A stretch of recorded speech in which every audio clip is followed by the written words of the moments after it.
Bonjour, je vous reviens avec cette vidéo pour vous expliquer une situation qui est en train de se passer parce que et répondre ici à beaucoup de personnes qui m'ont interpellée sur le fait que j'ai été convoquée dans un commissariat, voilà. Et je vous donne la suite de cette convocation. Donc voilà, pour ceux qui ne me connaissent pas encore, je m'appelle Mariama. Je suis un être de lumière qui a pour vocation et pour pouvoir d'éclairer d'autres êtres de lumière qui n'ont pas encore trouvé leur lumière, de pouvoir trouver celle-ci et de montrer ma torche et de leur permettre d'activer cette lumière qui est en eux pour leur permettre de prendre confiance et de savoir qui ils sont exactement, enfin de faciliter leur passage terrestre. Donc voilà.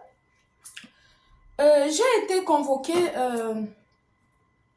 dans un commissariat. Quand j'ai fini mon live l'autre jour, je suis descendue, je me suis rendu compte que j'avais une convocation dans ma boîte à lettres. Et je me suis rendue, c'était à 9 heures, je suis arrivée un peu tôt quand même. Du coup, j'attendais patiemment et l'officier de police qui est venu chez moi m'amène jusqu'à son bureau et tout, est arrivé là-bas. On me fait comprendre comme quoi je lui pose la question dans un premier temps pourquoi je suis là. Il me dit non, ne vous inquiétez pas, je vais vous dire tout de suite. Il ouvre le dossier, il dit mais c'est un fait qui s'est passé en janvier. Je dis non, en janvier, qu'est-ce qui s'est passé en janvier? Je sais pas. Il me dit non, vous êtes convoqué, en fait c'est madame, la juge qui a placé votre enfant, c'est elle qui vous a porté plainte. J'ai dit ah bon? Pourquoi? Il me dit non, c'est parce que vous l'avez menacé. J'ai dit menacé. Je comprends pas. Je l'ai menacé comment? Oui, vous avez dit que s'il arrivait quelque chose à votre enfant, vous devez lui faire du mal et tout machin. J'ai dit ah non, non. Là, il y a quelque chose qui se passe. Non. Je veux bien que les gens se prennent des ailes et je veux bien que les gens continuent à assumer leur poste, mais moi, je l'ai tout simplement dit ce jour-là, je ne l'ai pas menacé, c'est inventé de toutes pièces.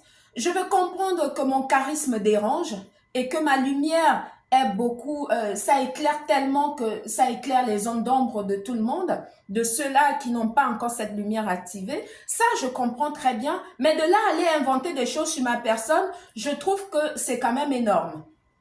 Pourquoi? Parce que ce jour-là, je leur ai fait comprendre, quand elle a posé la question qu'elle va placer l'enfant, je lui ai dit, mais c'est pas la peine de le placer. Vous voyez bien que c'est un enfant calme et réservé. Ça ne fait pas de lui quelqu'un de méchant. Il n'est pas méchant, mon fils, il est bien éduqué, il est posé et tout. Il lit beaucoup. Vous allez le placer déjà que actuellement, je le fais suivre par une psychologue parce qu'il a été harcelé à l'école. Et si vous le placez, il va se renfermer sur lui-même. Elle a dit de toute façon, mais moi je vais le placer et tout. C'est là où j'ai invoqué mes ancêtres. J'ai dit, mon Dieu, mes ancêtres, protégez-moi mon fils. Là où il est en train de partir pour que quelque chose ne lui arrive pas. C'est ce que j'ai dit. Donc, évoquer ses ancêtres, ça fait peur. Vous placez mon fils et vous voulez que je me taise, que je fasse l'omerta, que je dise rien et je reste comme ça sans pourtant évoquer les miens pour qu'ils protègent mon fils. Ah non, mais ça se passe pas comme ça avec moi parce que moi, je suis quelqu'un qui est ancré et je pratique la spiritualité de mes ancêtres, qu'en déplaise. Donc voilà, je vais invoquer mes ancêtres quand je suis dans une situation où je ne comprends pas, dans une situation d'injustice. C'est à quoi qu'il faut forcément être un enfant qui est non seulement mal éduqué, et en plus très agité pour être à l'extérieur. Et ceux qui sont calmes, ceux qui sont réservés, vous le placez. Je ne comprends pas. On va où là? On va où? Je peux comprendre que le capitalisme vraiment rend beaucoup de personnes irresponsables, veut forcément avoir l'argent à tout prix et tout. Mais de là à placer un enfant qui est calme depuis qu'il est né. Il est né dans les Yvelines, au Chênay. Il a grandi ici à Montigny. Vous pouvez poser la question à tout son entourage. C'est un enfant très calme et très réservé. Ce n'est pas, même quand il a été placé dans un foyer là-bas, ils ont bien remarqué que c'est un jeune vieux. Il fait des choses comme des vieux. Même là-bas, on lui disait ça et tout. On l'utilisait même pour pouvoir éduquer d'autres enfants qui étaient tellement agités.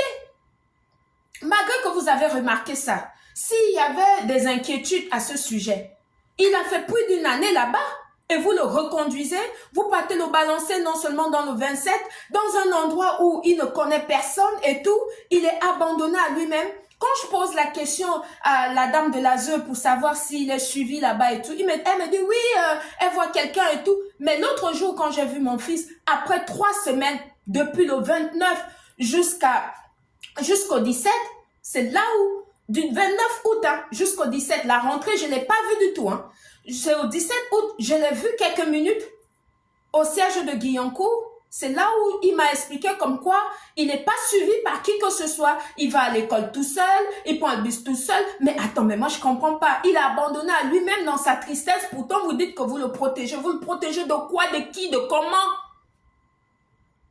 C'est pas quelqu'un, ce n'est pas un cas social, mais vous voulez forcément en faire un cas social tout simplement parce que vous voulez des primes de placement.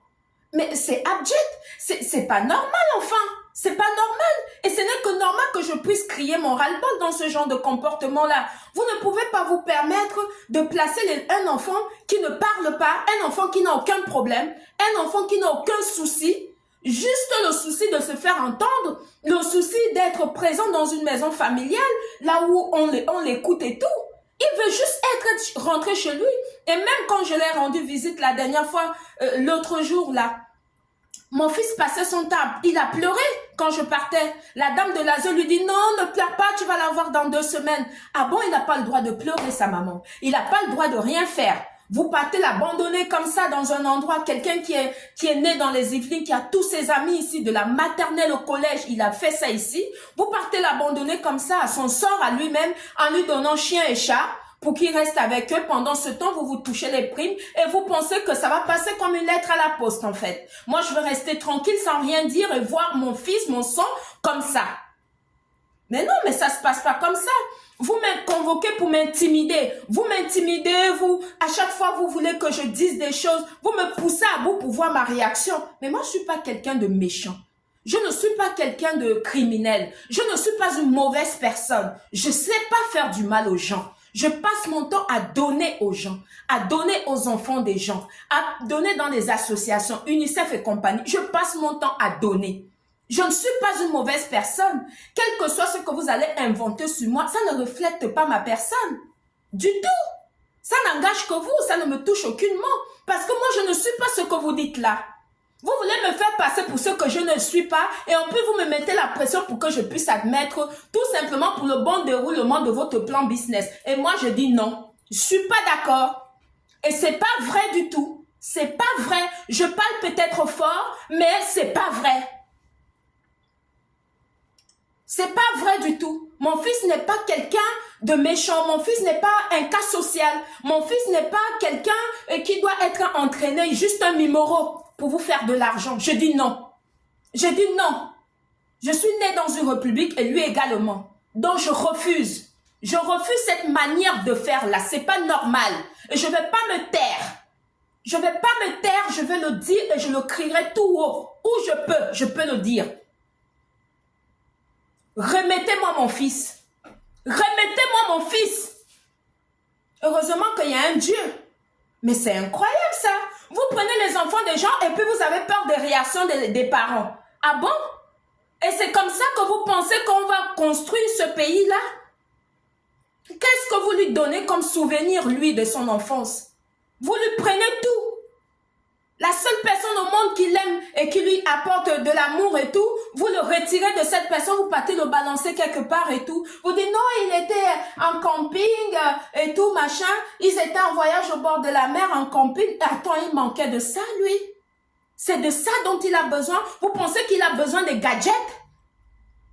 Non, il a besoin de l'amour de ses parents. Il a besoin de l'amour de sa mère avec qui il vivait depuis son enfance. C'est de ça qu'il a besoin. Il a besoin d'être avec ses copains qu'il connaît depuis l'enfance. Il a besoin d'être avec les gens qui le connaissent pour le rassurer. C'est de ça qu'il a besoin. J'espère que cette vidéo, puisque je sais que tous regardent mes vidéos, ça va arriver là où il faut pour que vraiment ça puisse faire tic. dans l'oreille de un des parents qui a un poste stratégique qui peut agir pour que je puisse enfin récupérer mon fils. Parce que je demande un recours gracieux qu'à cette vidéo. Merci beaucoup de m'avoir écouté. C'était Mariama. Bonne journée à vous. Merci. Je vous envoie ma lumière.